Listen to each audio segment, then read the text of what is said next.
Alright, welcome back to the channel, everyone. So today we have some UFC funny news, but we also have some UFC sad news. So, as per usual, let's start with the negative. And, last night I was just going through my Twitter and Instagram, just seeing if I missed out on any stories, any upcoming fight news, anything like that.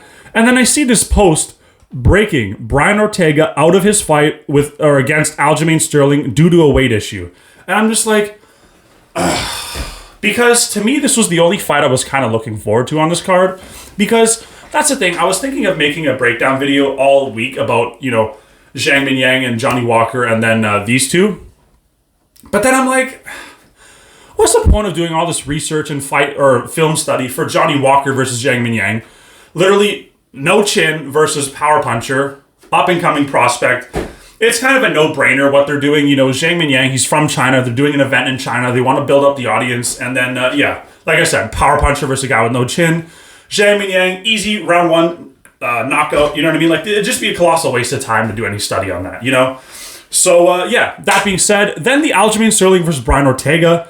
I was just seeing his attitude towards this whole fight week and everything. And I'm just like, I really don't like his mentality because Brian Ortega, he's kind of nonchalant about it all. It's just like, I don't really care. Like, I'm just doing this to...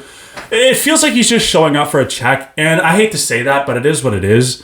But that being said, he said that if he didn't accept this fight, he might have been out for like a year and a half. Because, remember, he was talking about going up to 155. But that was because he said he was offered like a legend, but he never said anybody. And a lot of people were thinking like, maybe it was Charles Oliveira. And prior to the Ilya knockout, it might have been a good fight. But here we are. And so he misses the weight, and even throughout the build-up itself, he's just like, it's not going to go to the ground. I just want to stand up and strike. And like hearing that from Ortega, like, what? Like you would think his pride and ego would be like, I'm going to show Aljamain that he belongs at 135. I'm the best grappler at 145, yada, yada, yada. You know what I mean? And that's the thing. Even before this weight cutting issue, I just thought Aljamain Sterling was going to win. Kind of just decision him, get the better of the grappling exchanges. I don't think any submission threats, to be honest, because Ortega obviously knows what he's doing. But, seeing Ortega's mentality and then seeing this weight issue, man, I don't know. I really don't like the sound of this. And then, so Josh Emmett puts the hourglass emoji, guessing that he probably wanted to step in if Brian Ortega was out. And hey, it is what it is. I mean, credit to him.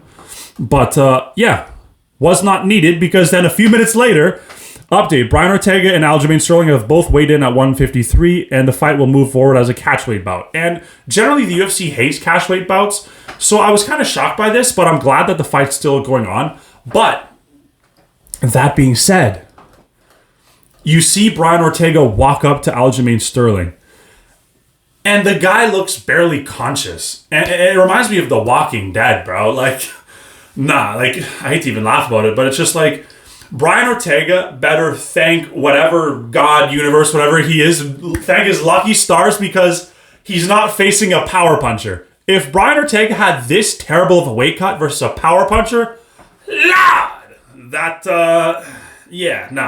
good for the reign.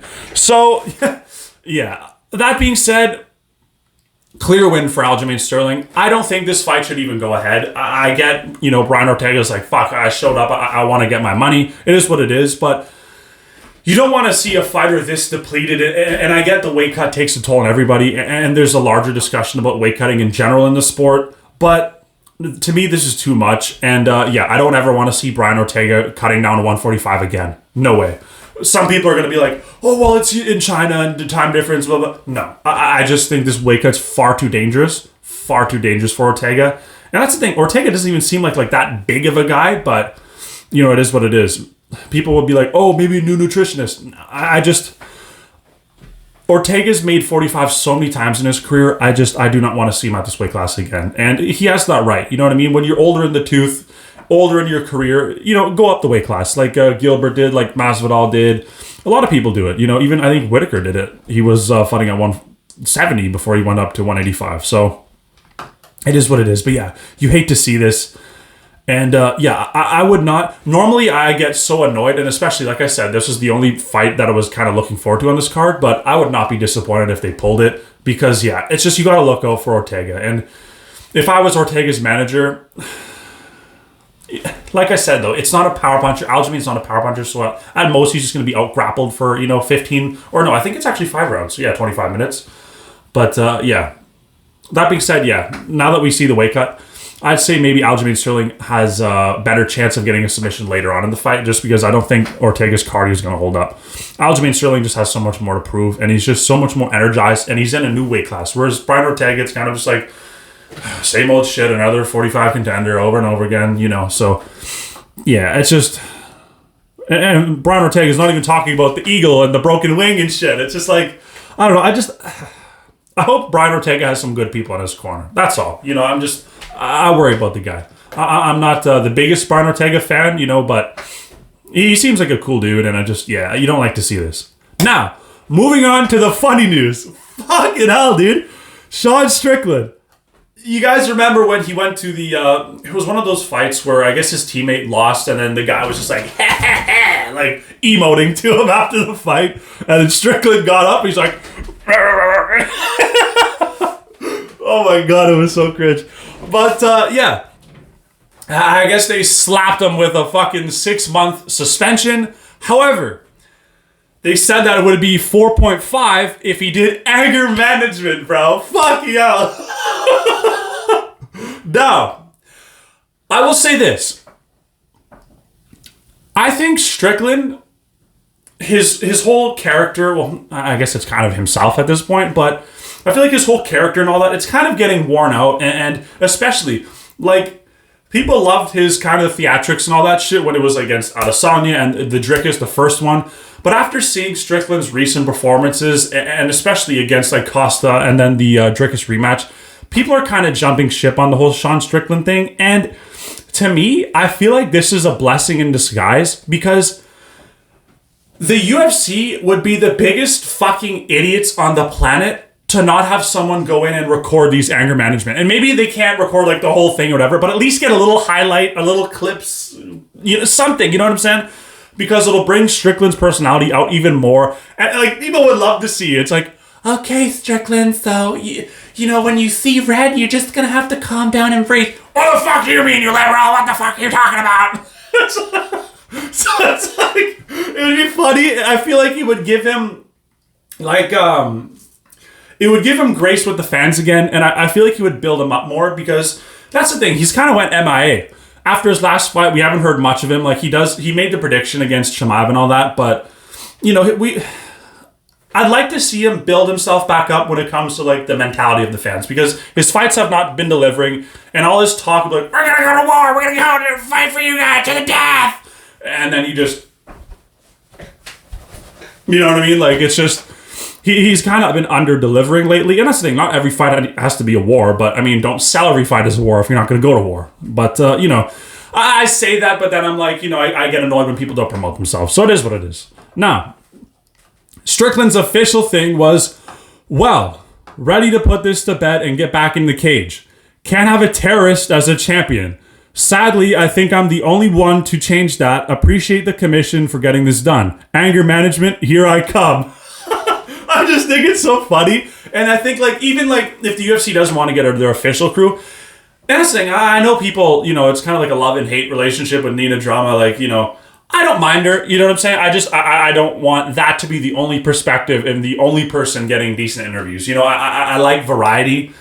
And it's either like Nina Drama for an interesting interview, but kind of like all over the place at sometimes. And then you get like these boring, long drawn out like MMA media. So I feel like there could be a happy medium. But yeah, as far as like Nina Drama, she has a lot more of a connection with Strickland compared to anyone else, at least in the MMA world. So I'd like to see her go in there, get some footage, because yeah, it'll be hilarious. Because I think they already did a video where it's like Strickland was doing that etiquette coach thing. It was kind of funny, you know what I mean? Whether you love Strickland or hate Strickland, like obviously he says some psychotic shit. It is what it is. No one's sitting there agreeing with 100% of things that Strickland say, but I think this would be a huge opportunity to get Strickland back on track with the fans.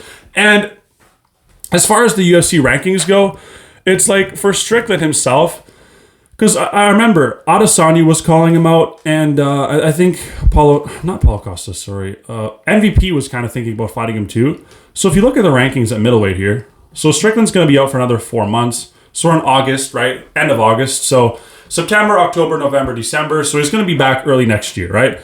So that being said, Strickland's at number 3. Adesanya, that's the thing. You see Adesanya, right? So Dricus, I don't think they're going to do the Adesanya-Dricus rematch. I think Adesanya might be returning against Paulo Costa. So I guess we'll kind of see what Strickland does when he returns. Because I know that MVP fight is there, but do the UFC really want MVP versus Strickland? Because that has a recipe of being an extremely, extremely boring fight. So yeah, I guess we'll see how this whole thing plays out. Maybe he does a Strickland versus Whittaker. Strickland's like, I'll get back on track. Whittaker ain't shit. And then Whittaker's like, you know what? Strickland has the least threatening style. Like, it's a frustrating style, but it's not as threatening.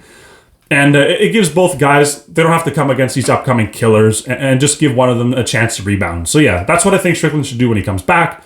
And then, I think they should book the Paulo Costa Adesanya rematch. I think the Paulo Costa could definitely win that one at this point. And like I said, it's winnable for both guys. But yeah. Hilarious about Strickland. And it'd be a huge missed opportunity if they don't record this, or at least partially of it. And that being said, I think they should probably pull Ortega, but it is what it is. I get it. It's a cold-hearted, soulless business, so wouldn't be surprised if he shows up there. But yeah, Godspeed Ortega. Hopefully you do not get TKO'd, but Aljamain Sterling is not exactly, Jackie Chan on the feet here. So, it is what it is. Now, that being said, like and subscribe. Thank you guys so much for watching, and peace.